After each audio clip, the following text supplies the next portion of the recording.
talk is entitled, I Have Too Much to Lose. Let's talk. Okay. The title of this broadcast is I Have Too Much to Lose.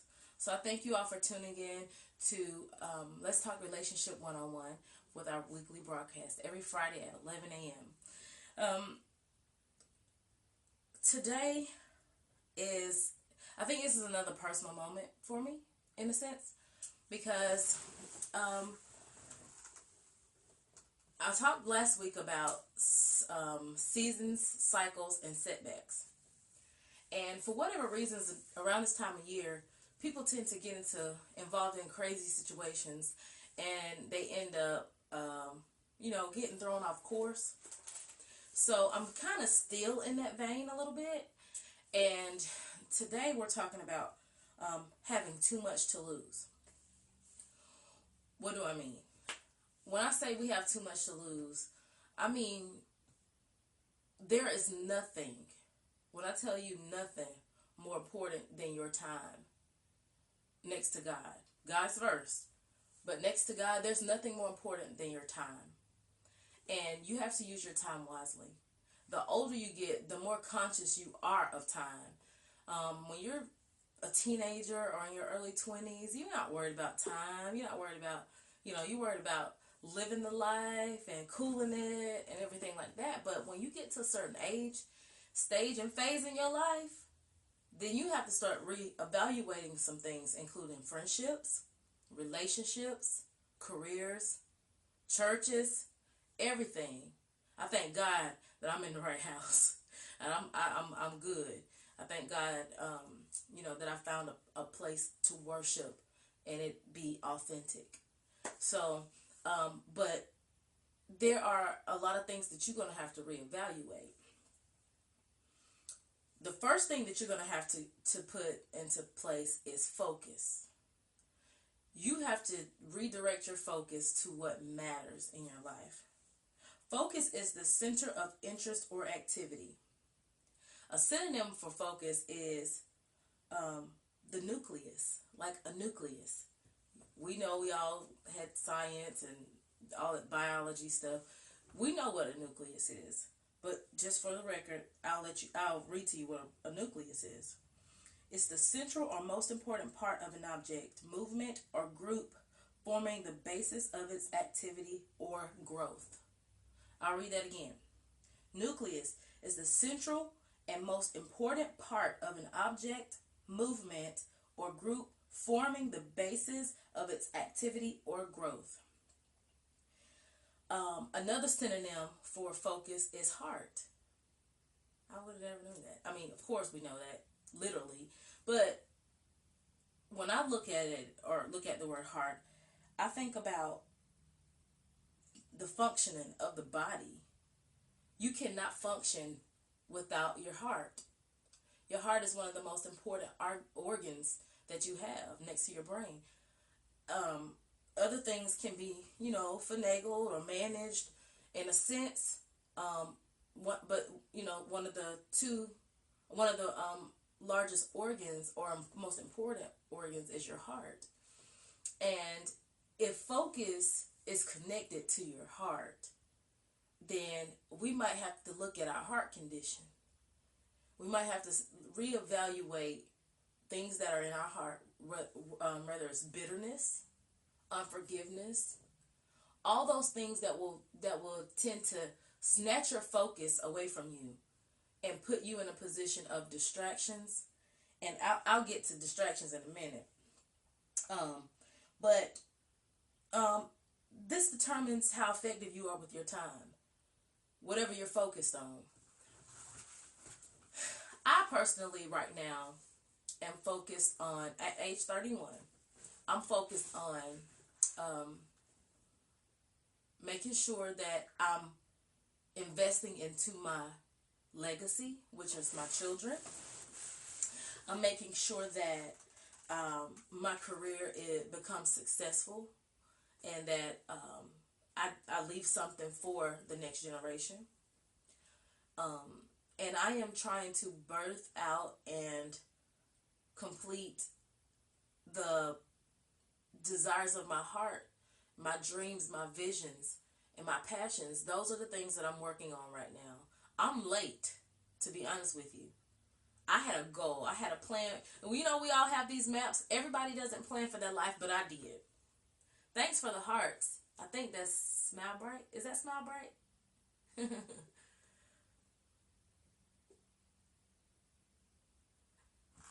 Hey, how you doing? um, but one of the things I wrote down for my life, I said I want to, um, I want to go ahead and go to college right after graduation. I want to be done with college by age 21, at the latest 22. I wanted to, work heavily in my career.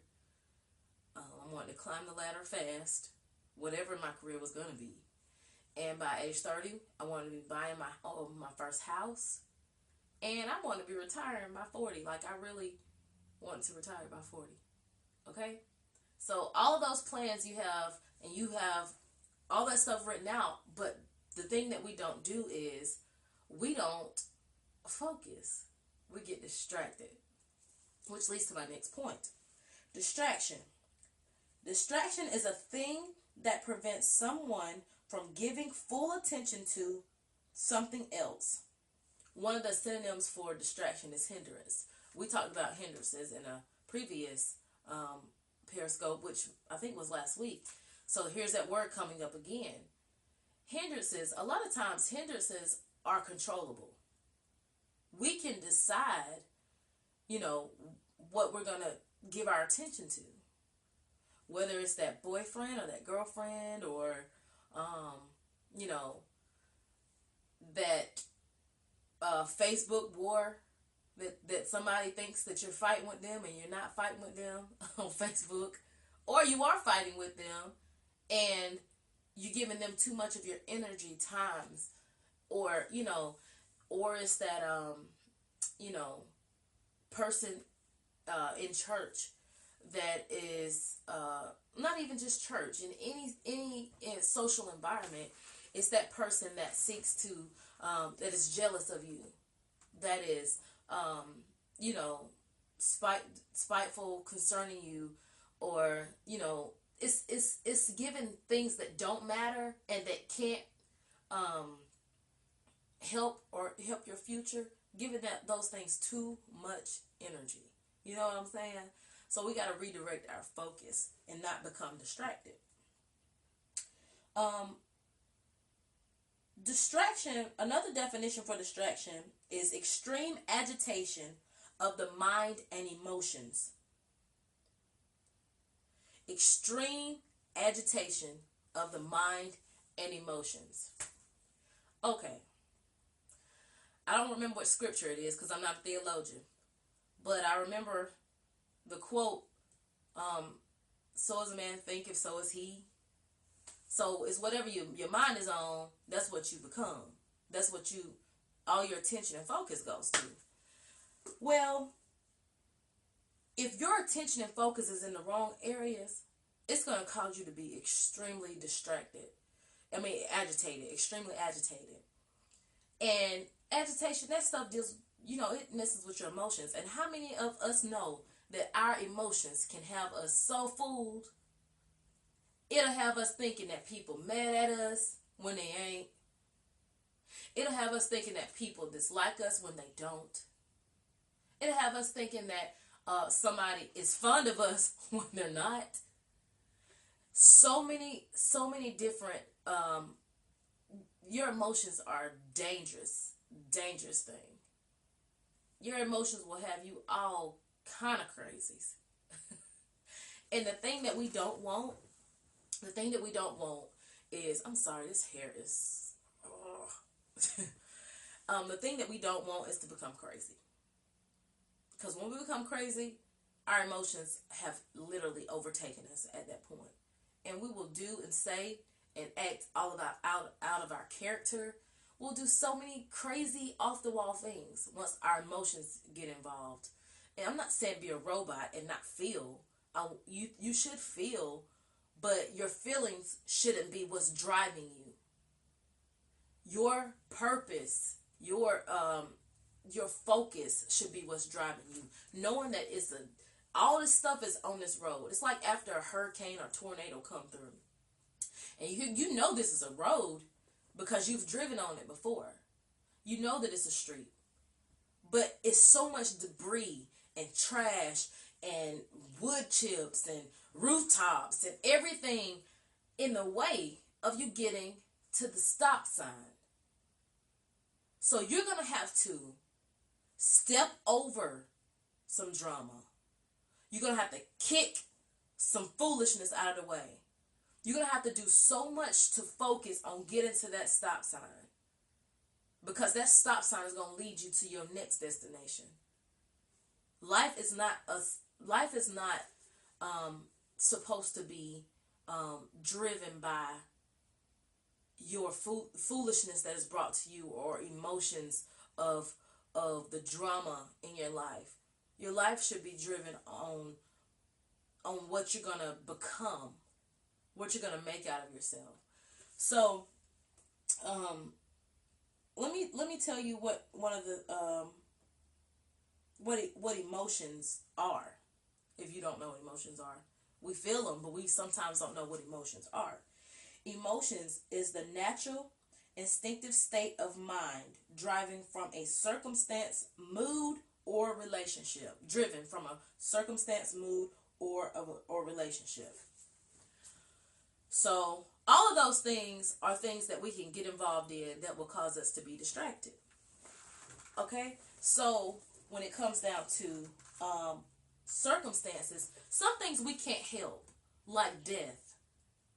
You losing someone that's dear to you, or your job shuts down and they send everybody off, and you don't have you've been on the job 15-20 years and you didn't expect for them to lay people off. Certain blows happen and they're uncontrollable. So your emotions are not going to not be there. You're going to have emotions. But the thing about it is you have to determine if your emotions is going to overtake you or not. Moods. I don't like moods. I don't like moody people. I don't like people that are wishy-washy. You can see them one day, or you can see them and then the next 30 minutes you see them again and they're a totally different person and you don't know what happened. I'm all about this. If something's bothering you, put the disclaimer out so that people around you know that, hey, I'm dealing with this. I'm dealing with something. You know what I'm saying? So don't say, so I'm fine, I'm happy. Hey, how you doing? What's going on? And then 5 minutes later, it's like,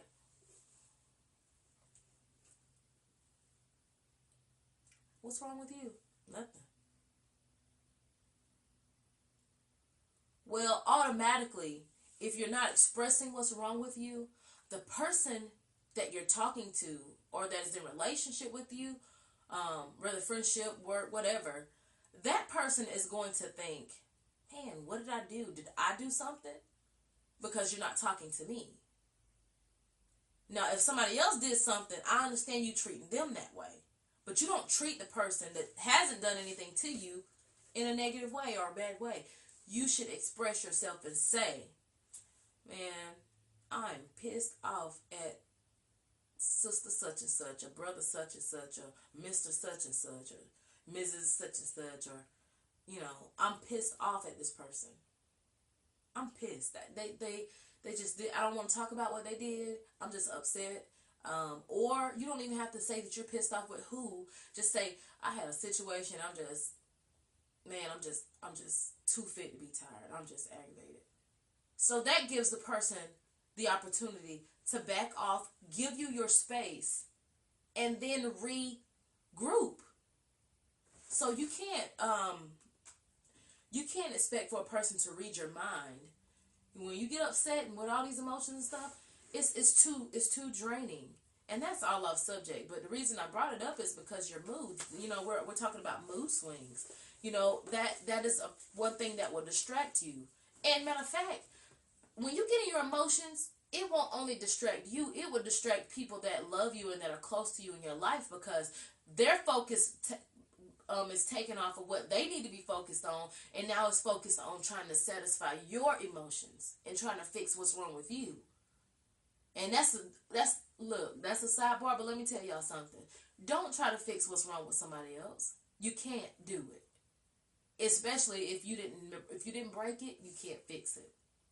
You can pray for them, you can encourage them, but you cannot take it on as your problem. One thing I know about Pisces, and I'm a Pisces, Pisces rule. I'm a Pisces, and Pisces will literally take on the very emotion of the person that they're in a relationship with. So if someone close to you goes through a divorce, or someone close to them, or they go through losing a family member or something, you will literally go through the stages of grief as well, because that's just part of a makeup of someone that is a Pisces. So with me, I have a double duty to stay focused, because I'll literally take on a person's problem and make it mine, which sucks, because you can't be there for a person if you going through the same thing that they going through. And that's just part of the personality of a Pisces. But one thing you have to do is shake that stuff. And when you got God down on the inside of you, if you have a relationship with God, then guess what? It makes stuff a lot easier to deal, because you learn how to give things to Him instead of taking them on as yourself. And then relationships. Because I told you that emotions is the natural instinctive state of mind driven from circumstances, moods, or relationships. So this means your connections, the people who you have in your life and who you have close to you, you're going to have to watch that stuff. You have got to be careful at who you allow in your life at this season. This time period is critical. It's a critical season right now. We can't play with time because we don't have it. Everything is changing. Everything is different. Everything is new. And we cannot waste 1 ounce of time, 1 moment. You've got too much to lose. You have too much to lose. So whatever your goals and objectives are in life, you need to, and listen, I always talk about jealous people, because jealousy is a spirit that follows my life ever since a child. Like, people just dislike me and I have no idea why. And because of that, it will make a person who is naturally loving and giving become very defensive and sharp and snappy. So people may say, oh, you got a bad attitude. But sometimes bad attitudes are a defense mechanism so that you won't be crying or hurt because somebody dislikes you and you don't know why. So everybody that displays a certain way that's not what they feel like, But one thing that we do have to be mindful of is people that are jealous or envious of us. They will also seek to sabotage you. They'll seek to sabotage us. But it's how we respond to them. My pastor is one of the wisest men I know, and my dad. One of the wisest men I know, and he used to get on to me all the time about reacting to things versus responding to them. And one of the key things that he told me is not to react, but to respond. Responding is handling a situation properly, and it's normally done without emotions. It's normally done in a professional manner. Reacting to it is getting right down with the person that's being ignorant and catty and dumbfounded and acting foolish, getting on their level. And that's what led him to teach me about posture versus position. And I mean, he taught all of us that, but you know, in a rebuking moment, he the first time I ever heard him talk about that was when he was rebuking me for some craziness I did. So, posture versus position. Some people, the people that he said that the people that are jealous of you, they only have a posture. They have nothing foundational. But the people that are, the people that are jealous of you, they have nothing foundational, and you allow them to get in there and just disrupt your whole piece and just do all this stuff. And really, what you need to do is keep your position. You have been put in a position.